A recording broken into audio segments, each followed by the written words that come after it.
market access. And they have affiliates all across the world, including the India Task Force Group, where each country is pursuing its own agenda and at the same time collaborating with the IMPT. And the priority areas for the next phase of field development are, these are the 5 priorities which are really not in order of priority, but they are the social, behavioral and market access issues, doing impact modeling to see how MPTs, the difference they are going to make, trying to see the interaction between hormonal contraceptives and antiretrovirals, and what would be the clinical trial designs for MPTs, because their clinical trials are going to be really complicated, and development of non-HIV STI MPTs. With that, I'd like to thank the ISSRF. Thank you. Thank you so much. Thank you very much. Very interesting. Very open. Only 1 or 2 questions at the maximum. Yes, Dr. Kamboj, your reactions? No? Dr. Lohia? No? Anybody? You'll hear more about this later in the later papers also. So if there are no questions, then I want to thank you very much. Thank you so much. And there are a couple of speakers after this on the same MPTs, and so yes, if there are any questions, they can be taken up. They can be taken together. So what we are going to do now, we are going to have 1 more paper before lunch and strictly limit the time for 18 minutes for all the papers after lunch also, and 2 or 3 minutes for discussion. So that's how we will go to catch up on the time lost. So now, can we go to the next paper then? The next paper is by Dr. Seema Sahai from Pune. She is going to talk to us on behavioral theories to understand acceptability of exactly what you heard today, just now, MPTs. So yes, there may be questions we can take it together. Dr. Seema, 18 minutes. I'll have to remind you. Thank you.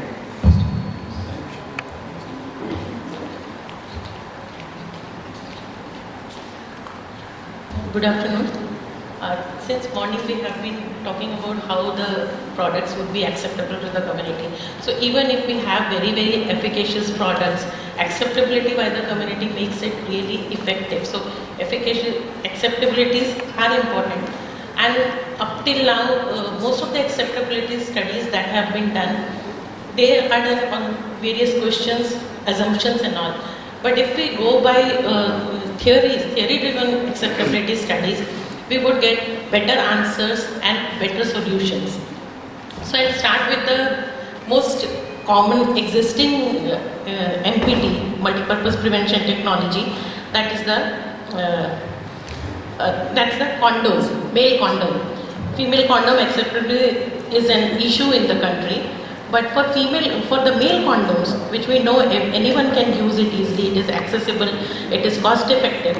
But recently we analyzed a study of a large cohort of 14,000 men, where 128 men had said that they use condom consistently, and when they were followed for 2 years, there were 60 events of failure of condom use. So we do not know why they failed to use condoms, and we have tried to investigate that. But this kind of talk is going to be given by Dr. Veena Joshi. So I'll be talking about the various gaps that exist for and because of which we are really struggling with the acceptability of the new products, whether it is new prevention technology or multi-purpose prevention technology. So various studies on NPTs have been done, and what they have shown product effectiveness. They have shown that user acceptability is very, very important criteria for the product to be taken up by the end users. But there have been a lot of mathematical models that have been done, and the uptake curve has not taken that into consideration, the product characteristics. Actual usage is always likely to deviate slightly from the idealized and planned usage. But what does the acceptability theory says? It says that these deviations, like actual versus ideal, is not very significant if the studies are done in a very, very systematic manner. The process of user acceptance of any product for intended purpose can be modeled and predicted. So acceptability study gains importance from here. it is very easy to do correct analysis of acceptability, and it can inform the product developer and researchers and the program managers for the same. So what is acceptability? So user acceptability means it is the demonstrable willingness of the user group to use a new technology. So it could be anything, right from the IT technology to new prevention technology or to the MPT, and it should be intended for the purpose for which it has been developed. So what does it not mean? It does not mean. It will not mean that acceptability can be done without the use of the product. So somebody has to use the product and then only the acceptability studies can be done. It also should mean that it has to be used for the intended purpose. So if it is for multi-purpose prevention technology, if it is for STI, so it should be tested for STI. If it is for pregnancy, it should be tested for pregnancy. If it is for both, it should be tested for both. So why do we need acceptability studies? It is for the better methods of designing, evaluating and predicting how users will respond to the new technology and how it can be developed. So there are various theoretical approaches, and I'll go one by one into those approaches. As I said in the beginning, efficacy is also will be affected by the user acceptance, and that is why many of the clinical trials for the prevention products have failed, and we have documented evidence that people do not adhere to the product even if the product is efficacious. And that is why acceptability, we want to know why do they not adhere, what will make them adhere to a particular prevention product. So role of theories. Theories of behavioral change can be applied not only for behavioral change but to modify adherence behavior. Then there are theories of health behavior. This can give us information on likely what will people do, what can be done to increase the adoption of the preventive products. And the most famous theory is the health belief model, and this model talks about desire to avoid illness or not to get really ill, and the belief that a specific health action will prevent cure or illness. So there are various constructs to this health belief model. Perceived susceptibility, whether a person feels that he or she is susceptible, perceived severity, perceived benefit and perceived betters, and that all these perceived barriers, all these lead to the cue to action, that if I feel I am going to be sick and it is severe, I will have bad repercussions, then probably I will do some action which will lead to self-efficacy, which means I will be able to adhere to a product, I will be able to use a product. So, but although ideologically this theory is very nice, but there are problems with this theory. It is taking a very individualistic approach. It does not talk about abstract things like person's attitude, beliefs, individual determinants that dictate a person's acceptance to a health behavior. It also does not take into account of behaviors that are habitual. Very common example is that of smoking. So it does not take into consideration such kind of habits. It does not take into consideration that behaviors that are performed for non-health reasons, such as social acceptability. People want it and that is why I would do it. People like it, that is why I would do it, or I would not do it. There are other environmental economic factors that have been not taken care in this particular model. Then comes the diffusion innovation theory, which was given by Rogers 1962, and it has been developed by many people. It talks about that people use products because of its relative advantage, a new technology versus the existing technology. So Sir has been talking about Basant, he has been talking about Navroz, and community would want to compare it with something existing. And that is what the efficacy trials that he has been proposing also. Then compatibility, the consistency with socio-cultural practices.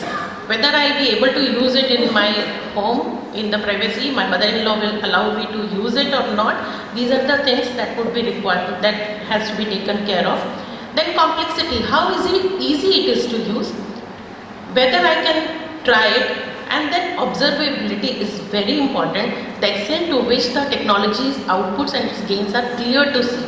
So community has to, which Dr. Katosh talked in the very beginning, that policy makers or the politicians or the community has to understand that yes, there is going to be a gain to the community. So it has to be a very simple method or simple way that can be translated to the community. So bench to bedside.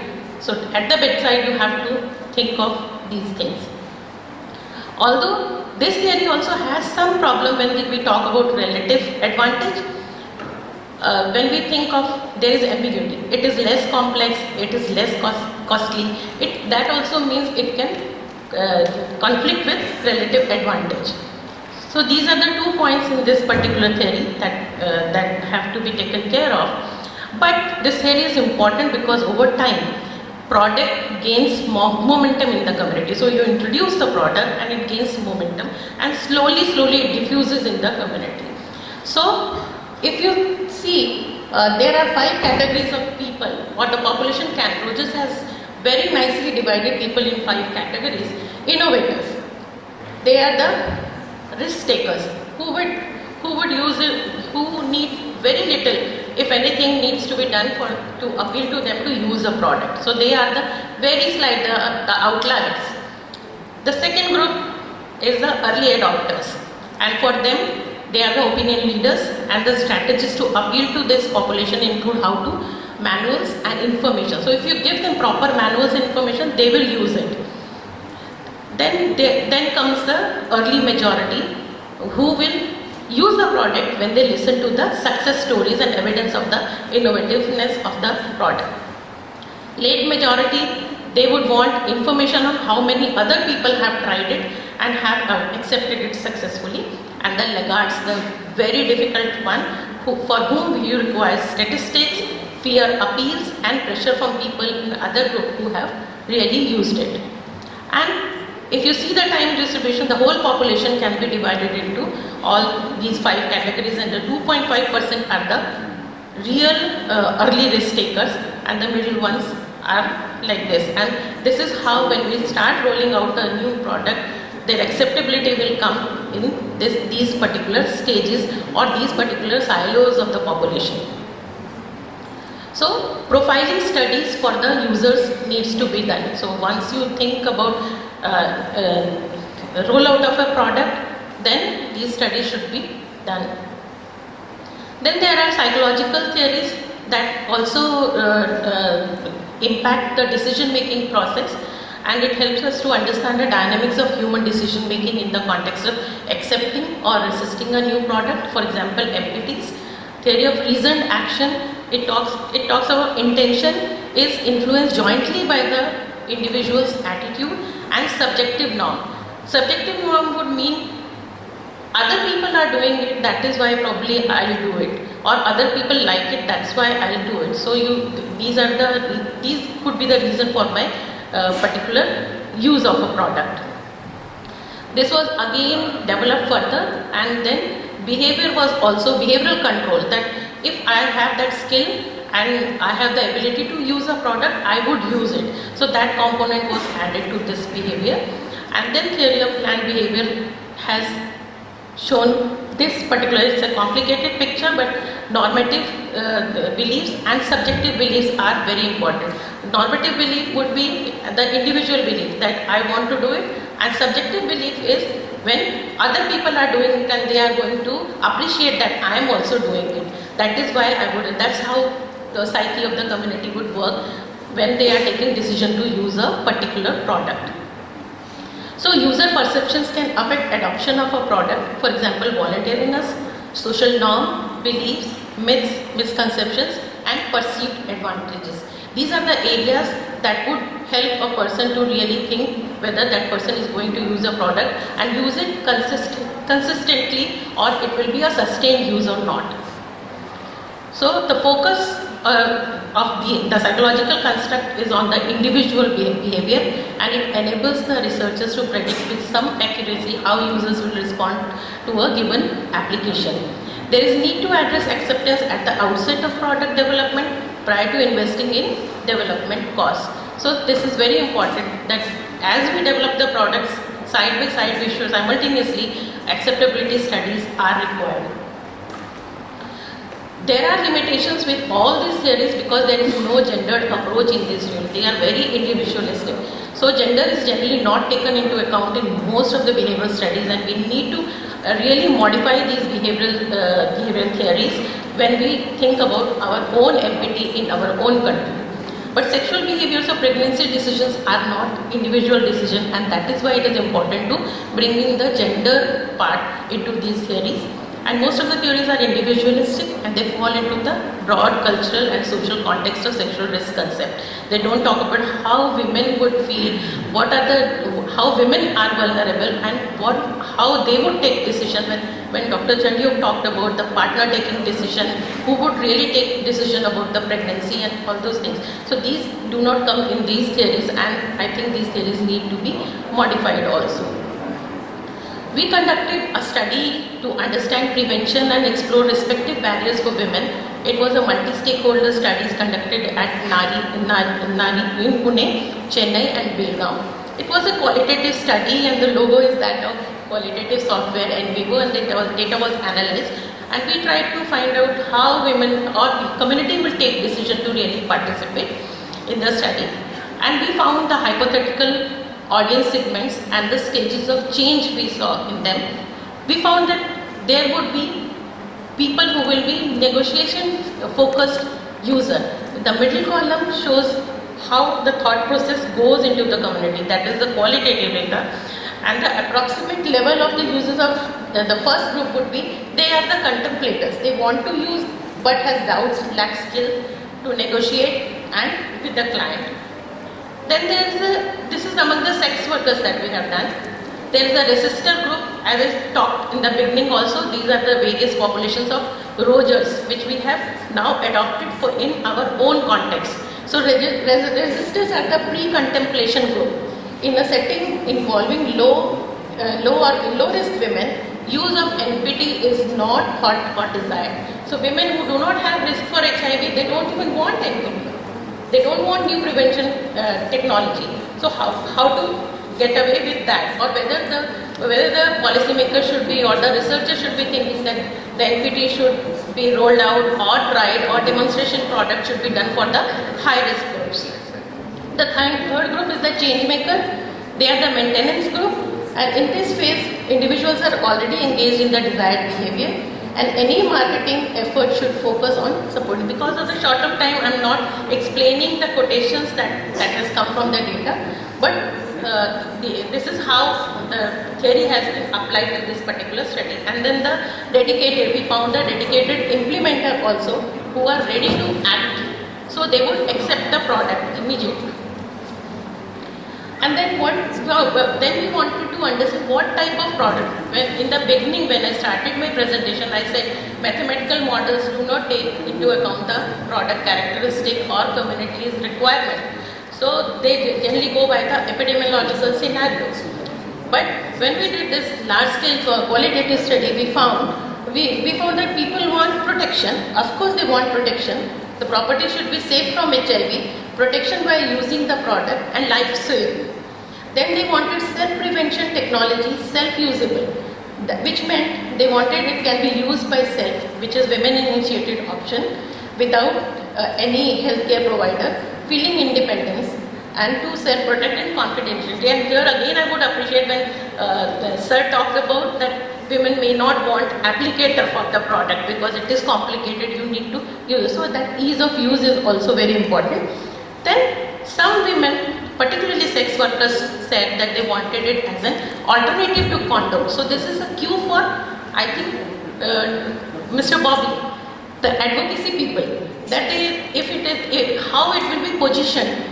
The product should be positioned for the sex workers that it is alternative to condom, because those women said that when men and boys they refuse to use condom, at least they will be able to use the product, the microbicide particularly. They also thought because men don't want to use condoms, that is why it will lead to more earnings. So financial, economic repercussions were also thought by the community. And then they wanted a long-acting product so that they have no worries after using the product. So what will be the concerns before a decision is made to use NPT? Cost. So first concern was it should affect whether it would affect sexual life or enhance or reduce pleasure.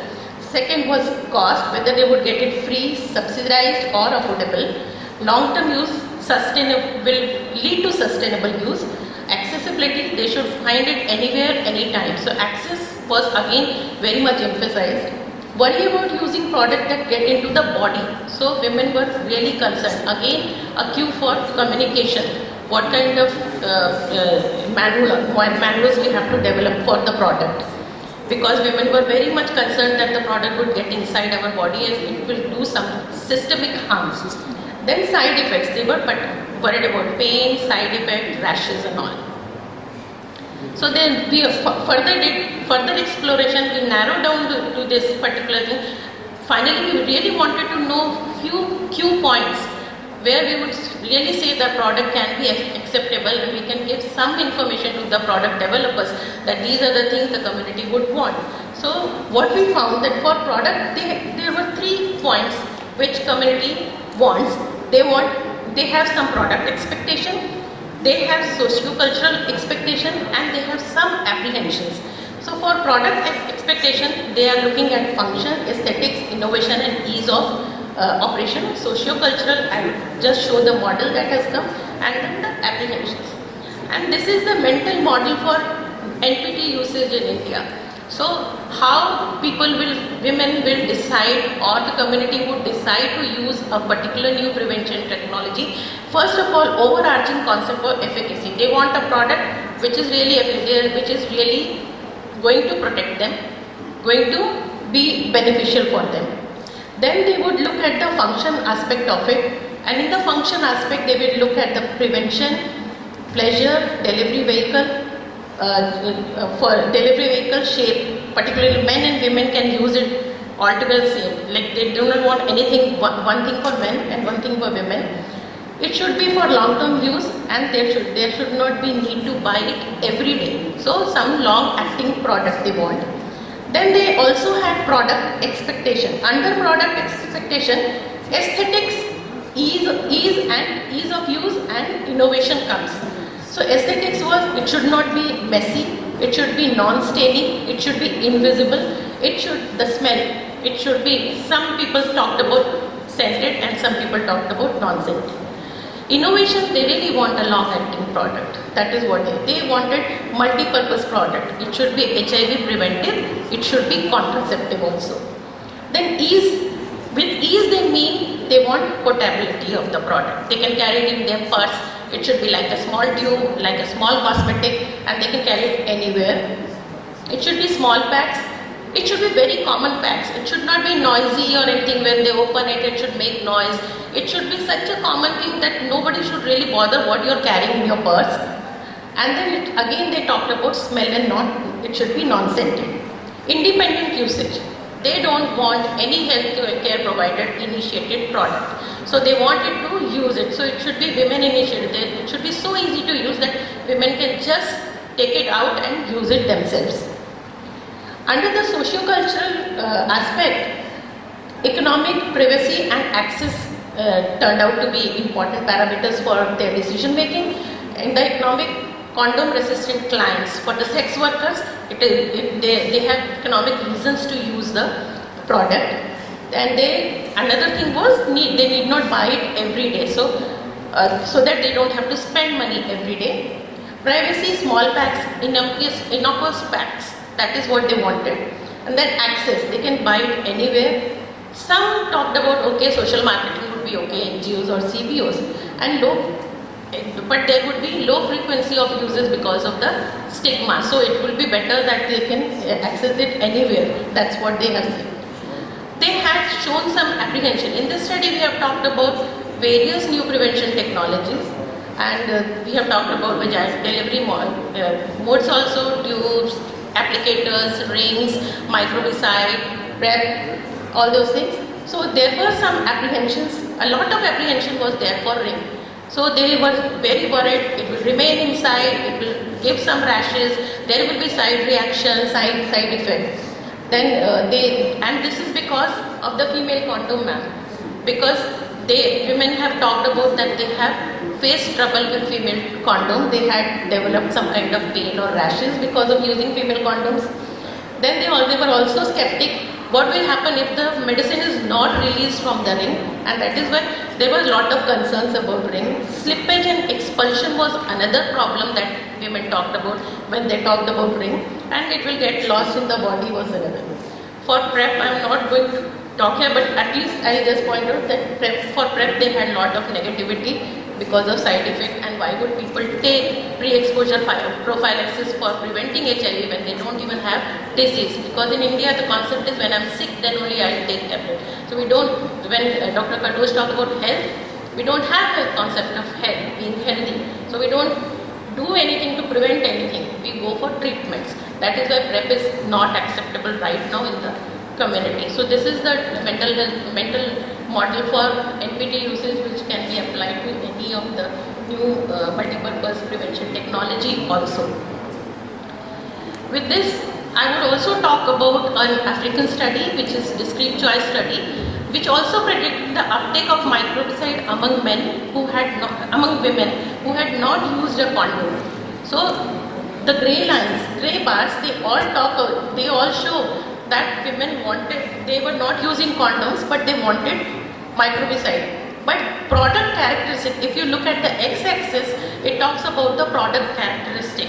So that is what I want to emphasize from this particular study, that product characteristic, as the product characteristic is taken into account, acceptability increases. Initially it is priced HIV prevention 55%, pregnancy 0%. Pregnancy prevention it is non-contraceptive. It is lowest. If you look at the bars on the right side, social marketing, HIV prevention 95%, pregnancy 95%, prices 5 rands. And the private prices, at the private price also there is high acceptability.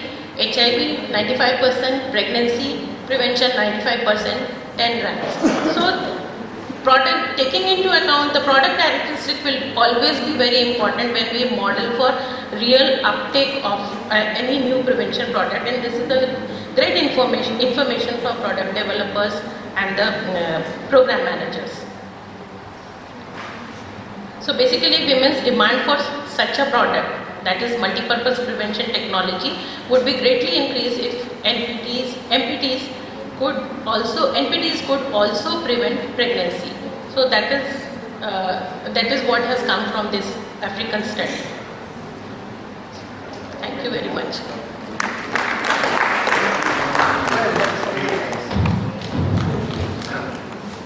Thank you very much. So in all these planned studies, what is the place of the person who will produce it, the pharmaceuticals or the industry? Do they also play a role in this? Yeah, because sir, it was the superb study that you are talking. Yes. It was a multi-stakeholder study. So we did talk with the researchers and the product developers also, just to give them real information that this is what community wants. So the role that they have to play, first whenever they are developing a product, they have to think that simultaneously there should be acceptability study.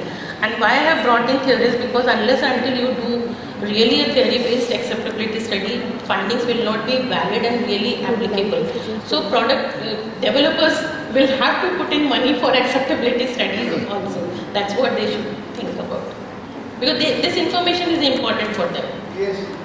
Actually, socio-cultural studies in our country's setting will have a very wide index. Yes. How to arrive at the point?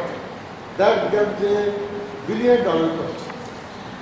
So in the beginning of my presentation, you have raised a real valid question, and I always struggle with that. In the beginning of my presentation, my first or second slide did talk about numerous studies have been done on the acceptability, but how have they been able to inform the program or the product developers? No, that is why, because it was based on researchers' biases, researchers' assumptions, researchers' place of region, which region that person belongs to, and that's why I took a complicated topic of bringing in the role of behavioral theories or health behavior theories unless and until we apply those theory and develop our studies based on that, we will not be having any kind of confidence to give information to the public. It will be just a publication, that's all. So to really inform them, we need to use these theories so that we can say confidently that our findings are really valid and reliable. Because what you started in 1962, the situations were entirely different over there. Those are theories, sir. Theories are like law. No, Once they are there. What about the modern day concept and the concept of 60s is totally different.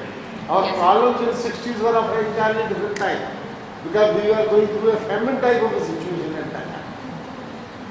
So these are proponents of this theory, and that's why I said these models have to be adopted as per our needs now. Yes, please. Please. You put your hand up. Mike Billy. Everybody else. Please. Both papers, both this one and the last one. Ask again. Okay. So if they are not there, thank you very much. Dr. Seema Sahib, very interesting, and please continue the good work. We look forward to hearing you again. Thank you. Now, give her a hand. Now we will break for exactly 30 minutes. Go and have lunch and come back, and exactly at 30 minutes, Dr. Sumita Joshi will be having a finish up in 2 minutes after that, and so that we can have a couple of questions. With this, may I request, since we haven't got Dr. Sumita Joshi at the moment, am I right? We will go on to Dr. Beena Joshi and fix her paper later. Dr. Beena Joshi, please come and tell us about condoms, what is happening.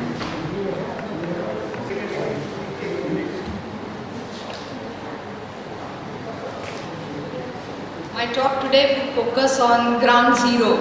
That is what we have currently for common man is condom and condom alone. I know all of us are very excited about the research that we wish to undertake in the MPT field, but nothing has come into the market as of now, and so my duty is to talk about condom.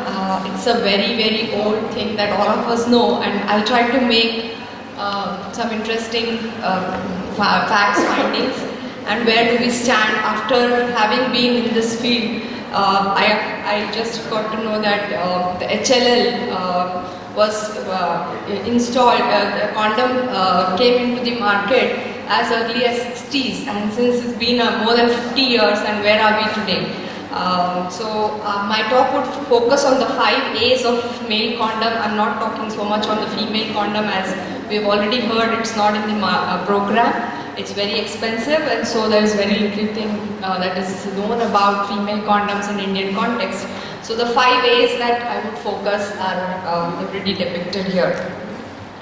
We are aware that among the different routes of transmission of HIV risk, the non-sexual routes obviously have more risk, but among the sexual routes, among the male to female veno-vaginal sex, the females are more at risk compared to men, and the receptive anal intercourse has the more risk than compared to the insertive anal intercourse.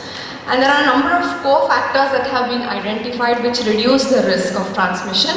And you can see that condom has the lowest risk. It reduces the risk to a great extent, only next to the antiretroviral drugs that are in the market. But if we look at the contraceptive efficacy of condom, it is very, failure rate is very high. Even with correct use, the failure rate is very high compared to the available effective modern contraceptive methods that are available. So an individual has to perform a balancing act. Indulging in an unprotected intercourse has more risk of pregnancy, about 3.5%, compared to the risk of HIV transmission.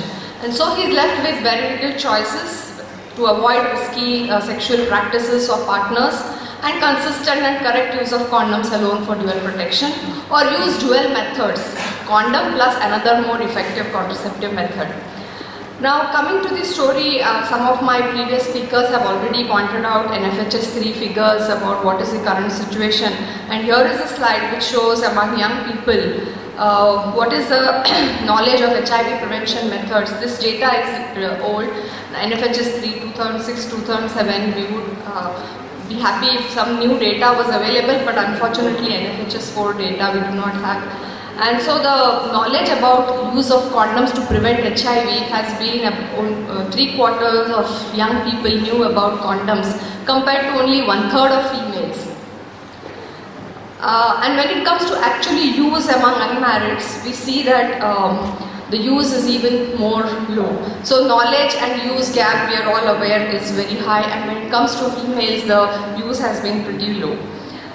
Now, this is an interesting analysis that if you look at the condom use among males, unmarried males, they have shown that ever use of condom also has risk of HIV transmission, which shows that correct use is not being advocated, or they do not know about how to use condom more correctly.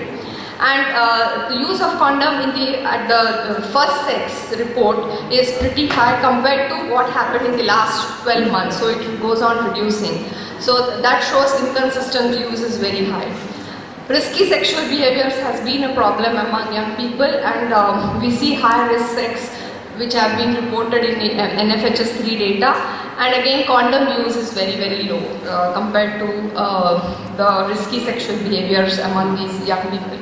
And among both the sexes, it was found that discomfort while approaching a provider or a pharmacist for condoms was inversely related with the condom use. And whereas if they had peers who had premarital sex and they could talk to very easily and get information, that was highly correlated with the good condom use. The other determinants of condom use among unmarried, so very interesting analysis done by this group. What they showed was if females indulged in unprotected intercourse, suppose they had romantic partners, they would have more time to negotiate condom use, and so the use of condom was high among females when they had indulged in sex with romantic partners vis-a-vis unromantic partners. Whereas when it came to the males, it was vice versa. If they had indulged in sex with an unromantic partner, they perceived more risk of transmission of infections, and so the use of condom was reported to be high. So this is the dimension between the genders, what we find in the use of condoms. Coming to the contraceptive use, the latest DLHS-4 data here, I'm just trying to show for one state in Maharashtra, which is so-called a good performing state. What we have seen is the condom use. This is our data which has compared DLHS-3 with DLHS-4, which is more recent, and we've seen that the condom use report has not been so greatly increased in the urban areas compared to the rural. It has grown about twice in the rural sector compared to the urban sector. However, the total unmet need of family planning continues, and it is as high as for the whole district, it is as high, for the whole state it is as high as 19%. Condom use by men visiting commercial sex workers. This is again data that has been analyzed among less than 50,000 sexually active men, and what they have reported is about 1 in 100 Indian men reported past year contact with this commercial sex worker, and it was more common among men aged 15 to 24 years and never married men. And almost half of them reported that they used condom very inconsistently, which is very risky. This data was presented by my previous speaker, the analysis among STI clinic attendees, where the condom use was shown to be so poor, about only 4% reported. And the follow-up data also showed that there were a lot of instances of failure of condom use. Old age, contact with a non-commercial sex worker because they did not perceive a risk, and presence of any infection or ulcer, which is now, this is a very dangerous thing, that They already had infection, and so they thought, what more would I get? Probably Dr. Sahai could throw more light on this, and so they were significant predictors of failure to sustain condom use.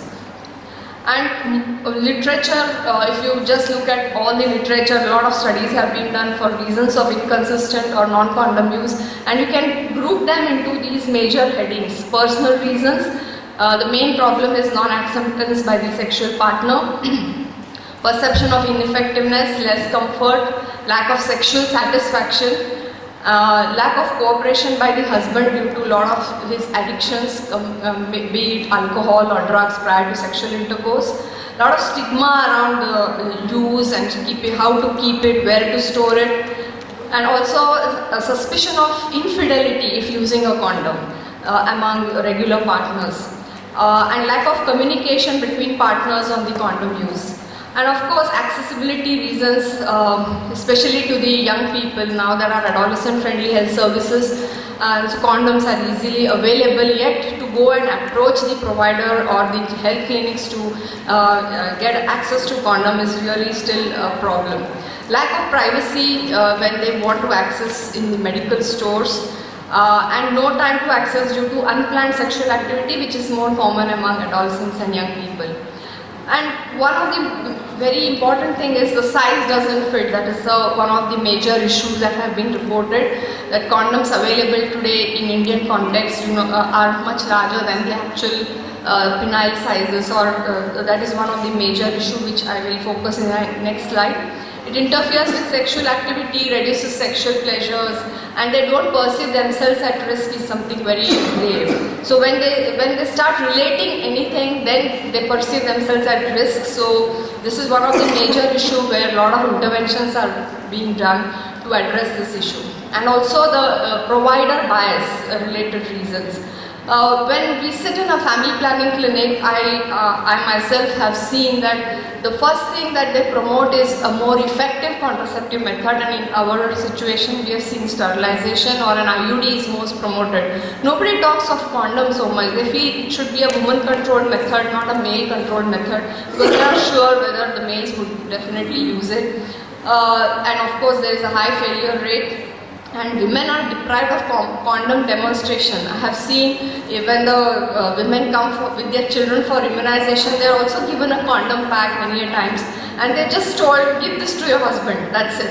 They are not told about what is it and how it should be used. In our training sessions with the ANMs who have been working in the area of family planning for more than 10 years, 15 years, they are very, very uncomfortable to do a condom demonstration. They do not know the 1, 2, 3 things that are very important to be told to the common man or the clients about how to use a condom. So they are not comfortable dealing with these issues, and so their role remains only distribution. And so our data also shows about number of packets distributed, but how many are actually using it correctly, consistently, that data is not available. Now this is a study, I was just talking to Dr. Sharma from ICMR, and this study was carried out among 11 centers across India, assuming that there would be problem with the size of condoms, and with the ones available in the market, and the study showed that the penile size compared to the Western standards in Indian males is much less in terms of length and width. And so they presume that condoms available today, what men complain is true to some extent. And there are variations across states as well. And this report has been submitted to ministry.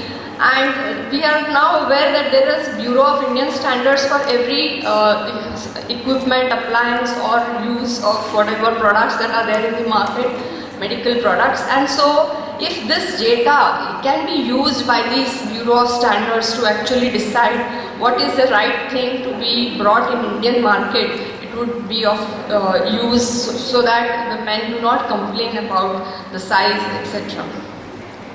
Now coming to the most vulnerable population, that is HIV, we know that condoms are promoted for infection control through the NACO programs, and some of our studies have shown, this is our data among 300 positive women attending HIV services at tertiary facilities.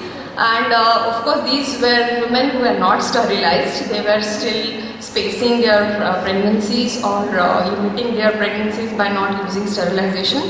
And what we saw was a contrast that before they knew their HIV status, very few used condoms. They used other methods of contraception, but when they got to know about their HIV status, suddenly the condom use increased and all other methods were almost negligible. Now this points out to the fact that even providers are very skeptical about providing other methods of contraception to PLHIVs. Of course, condom needs to be used, but we are aware about the inconsistent views, etc. And so the advocacy about dual method use a condom plus you could use another more effective means of contraception is almost lacking in our programs. And there are instances where women complain that condoms are not given to the females, or at times they are not demonstrated to the females, and there are a lot of unintended pregnancies that were happening. There are a lot of studies in Indian context which show that there is unplanned repeat pregnancies among positives if you compare that to the HIV negative women. And of course, inconsistent use in spite of being positive has been pretty high. And so there is an unmet need for contraception among these PLHIVs too. However, when you look at what is the eligibility on contraceptive that could be used by PLHIV, we are aware about these WHO norms that in any given instance, almost all these contraceptives that are there today in our program, they could be used by PLHIVs except in rare cases, full-blown AIDS, etc. Yet our programs have a lot of these deficiencies that we do not have a uniform guideline to address this issue, and providers refuse contraception to the PLHIV for many reasons such as low CD4 counts, etc. And so there is a need to bring out a uniform guideline. I won't touch upon the behavioral interventions. This is a systematic analysis which showed that all these behavioral interventions did not have much effect on the reduction in pregnancy or HIV, but they did have some positive impact in reducing the STIs. Now our health system intervention, where we did multiple things with the capacity building of the health providers as well as linking HIV and family planning services, we were able to demonstrate that PLHIV's use of dual method of contraception increased 3 times compared to the control group, and of course IUD was one of the most common method that was used. And surprisingly, by our regular follow-ups every quarterly for about a year, showed that in spite of use of dual method of contraception, the condom use did not decrease, which is one of the apprehension by the HIV providers that if you ask them to use other methods, the condom use would decrease, but in our study we did not find it. Of course, the National AIDS Control Program, yes, the last slide, has many targets to achieve, and I will just brief that they are working towards it, but yet funds are a big problem. There is a problem with the uniform supply of condoms in the market, in the program. We have to find newer innovative ways of satisfying the user in terms of types of condoms, shapes, flavors. We have ample, but yet more research would be needed to motivate, to increase the negotiation capacity of these women and improve the responsible behavior and male involvement. And I would like to end by this last quote here. This is a book by Dr. Mahinder Vatsa, who is an expert sexologist in the field. He has been answering a lot of questions on condoms, about sex and all these issues, and one example I have quoted here, that if there is an issue, how subtly to answer that in a very nice way, talking about many dimensions to that question and satisfying the user. And so this is a capacity building that we need to do even with our providers, which would make discussion on condoms very easy. Thank you. Thank you very much. Very nice, right on time. Thank you. Questions, please. Yes, sir. Right there. Have you studied any that this is vaginal route sexual transmission? What about the rectal route? What about the rectal route? Sometimes, particularly in commercial sex workers, No, we haven't use of- studied the commercial sex work. But I remember of one instance where there was in our adolescent clinic a boy approached us and he said, when I had sex with my male partner, I'm scared whether I can contract HIV, and he mentioned that he was not aware that anal sex is a high risk for HIV transmission because all your advertisements show a male and female, and so he did not perceive himself to be at risk when it comes to engaging in male sexual activities. Another question, please.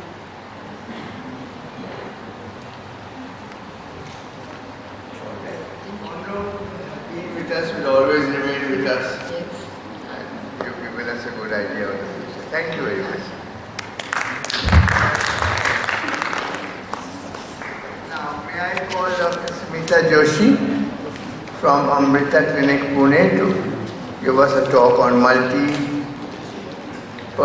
prevention technologies for sexual and reproductive health, an integrated approach. It's a follow-up paper. Thank you, Chairperson. I would also like to thank Dr. Namita Chandyok and Dr. Lohia for giving me this opportunity to be here. And I'm going to talk on MPTs, what is available now and what is on the horizon. We've seen this slide in the morning, and multipurpose MPTs are likely to have huge public health implications, as they can simultaneously prevent unintended pregnancies, STIs and HIV. And MPT is not a single product, but it is a name given to a range of products that could be available in the maybe next 10 or 20 years. So I will talk about MPTs that are there in the pipeline, and then I will talk about the existing MPTs. So the new MPTs in the pipeline, they can be in the form of a diaphragm. You must be aware that the Silks diaphragm, which was recently approved by the US FDA as a contraceptive, this is developed by PATH, and this is now being introduced into the developed regions. And this Silks diaphragm, this can be combined with a microbicide gel so that it can act as a MPT by preventing unintended pregnancies as well as certain STIs. MPTs can be in the form of vaginal rings, where there can be some sustained release formulation which can be released in the vagina and which can protect against pregnancy and STIs and HIV. They can be in the form of injectable contraceptives and infection prevention that can provide long-acting protection. And nanofiber delivery system is something which is new and which is under development. So if you go to the website of IMPT, that is Initiative for Multipurpose Prevention Technologies, you will get a range of products that are in the pipeline, that are being developed and that are at various stages of development. So this is a very busy slide, but if you go to this IMPT website, you will get the product name, what is the delivery system, who is developing this product and what stage of development this MPT is, and what are the indications. So, and you will get a lot of other information on this IMPT website about the MPTs in the pipeline as well as some of the existing MPTs.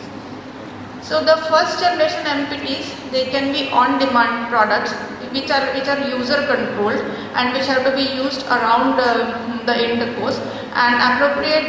These are appropriate for women who have intermittent sex and who do not have the risk of repeated sex in a particular day, like for example sex workers, and they can have direct control over the use. So these are on-demand first generation MPTs, and they can be in the form of vaginal tablets or a female condom or vaginal film that dissolves the ingredients into the vagina, or the diaphragm, or the microbicide gel. Or they can be in the form of sustained release devices. These are user initiated, but once they are fitted, they do not have to be removed and reinserted again and again.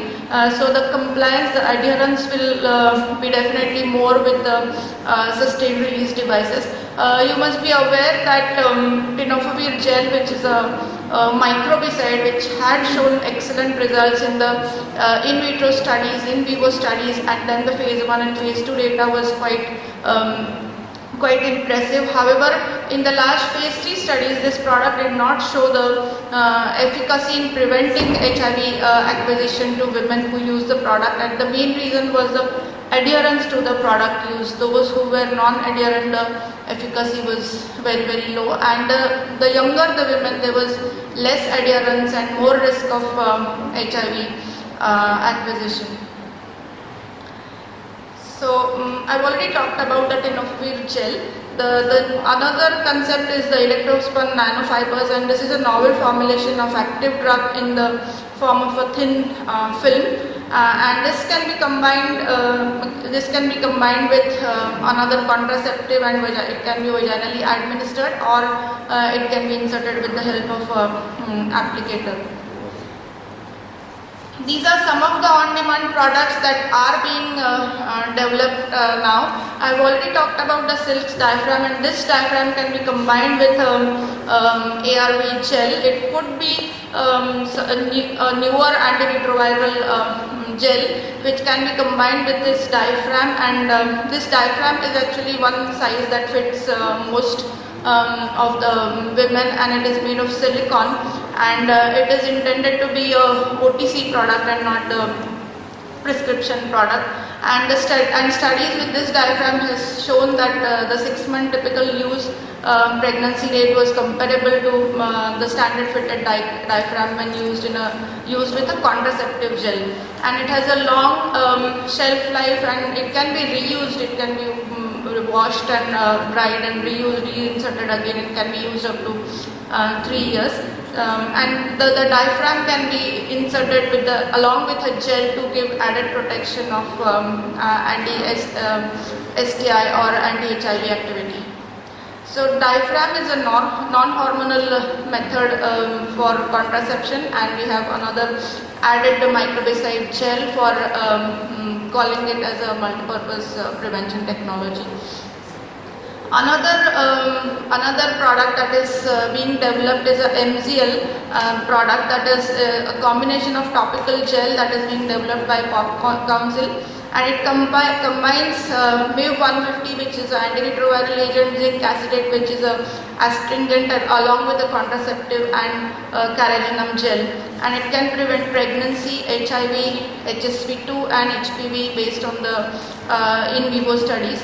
And this provides effective protection up to 24 hours, and initial gel optimization and initial PK studies in vivo are underway with this product. There can be long-acting injectables, and rilpivirine is a injectable which is an antiretroviral agent which is being developed by PATH, and it can act, its action can be as long as 2 or 3 months, and it is in the initial phase 1 trial. The dose ranging PK studies and phase 2 studies are in the process of planning. This long-acting injectable antiretrovirals, they can be combined with a contraceptive product, but this is a long way for these products to undergo the clinical trial to look at the efficacy and then becoming available. GSK has developed another novel formulation which is the experimental integrase inhibitor, and is also in the initial developmental stage. There are efforts to develop single and multi-purpose vaccines. We already have single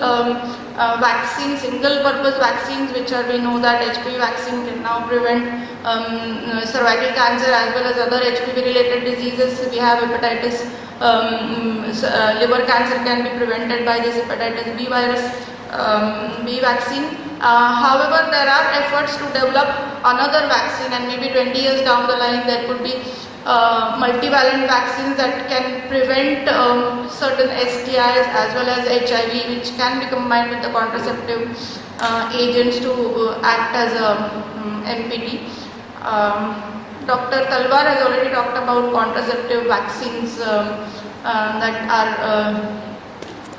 being developed in India, or that are developed already. So there are certain sustained release devices, and these are combination intravaginal rings, and there are different formulations, different antiretroviral agents and contraceptive agents that are added to these rings, and They can be 30-day combination IVR or 60-day IVR which contains dapivirine and contraceptive, and there could be 90-day IVR. So these intravaginal rings are also in the developmental stage right now, and it is a very complex developmental process which was explained by Dr. Namita Chandiok, that each of these ingredients have to show its activity against the intended use, and then the combination of this product has to show the similar combined activity against those particular things. So it's a long way, but there are efforts to develop these NPTs which have the potential to simultaneously prevent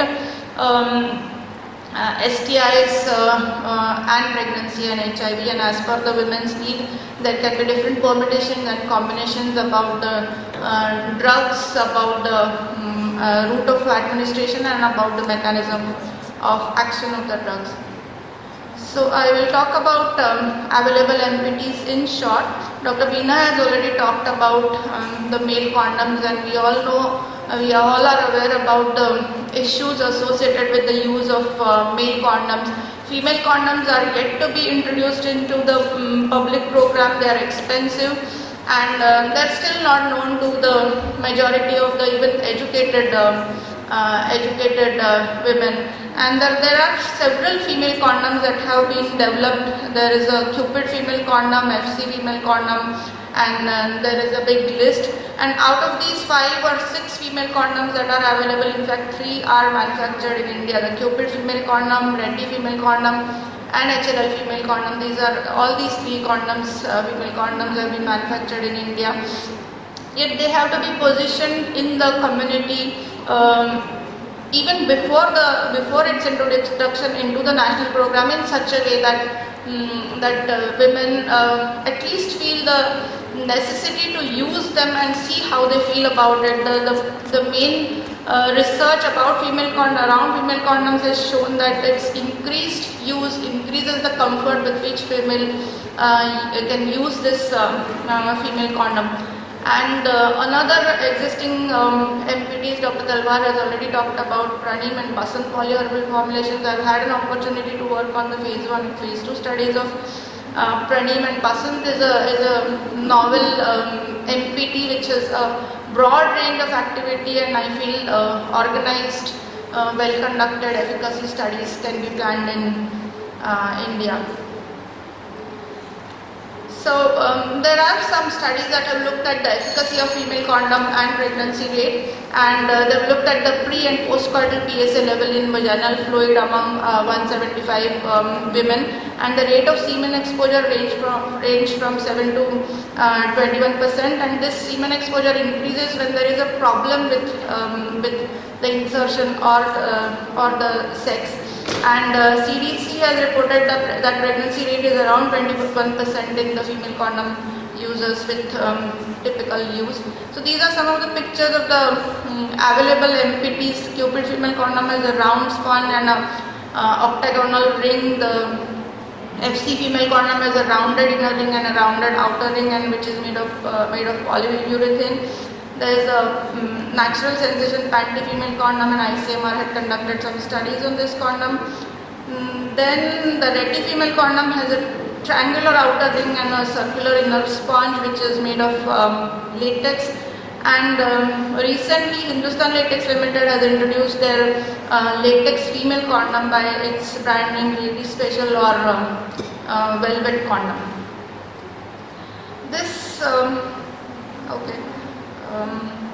another female condom that is being in the developmental stage is the origami internal condom, and it is transparent, so I'm not sure if you can really appreciate its structure, but it has got ridges and it is supposed to increase the sensation. It is supposed to provide some space, fluid-like environment when it is used, and consumers have expressed more comfort with this condom as compared to the other FC2 condom. This condom is likely to be available in the market by 2016. Okay, some studies in Zimbabwe have been done, and with repeated counseling and repeated use and repeated interest, I think the use of female condom can increase from very low level to up to 70%.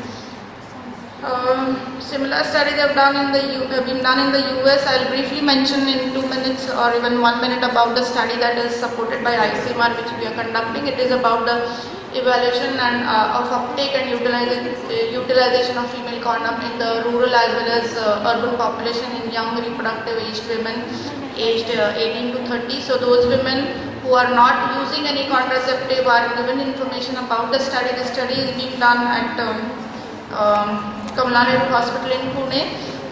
So eligible women are given information about the study, and they are given the female condoms to be used. They will be using this female condom for a year. We will be looking at the acceptability of the female condom and pregnancy rate in comparison with other contraceptive method. So similar protocol will be followed at the rural sites also, when door-to-door survey will be conducted in the villages, and then eligible women will be given information. So far, in the last 2 months, we have enrolled 21 women in the female condom arm, and there are others in the other arm, and will compare the pregnancy rate at the end of the year. So this is the concluding slide, and we know, after knowing the failure of male condom, I think we have to think about positioning this female condom appropriately in the community, and to plan some implementation studies so that the opportunity about this available MPT is not missed. Thank you.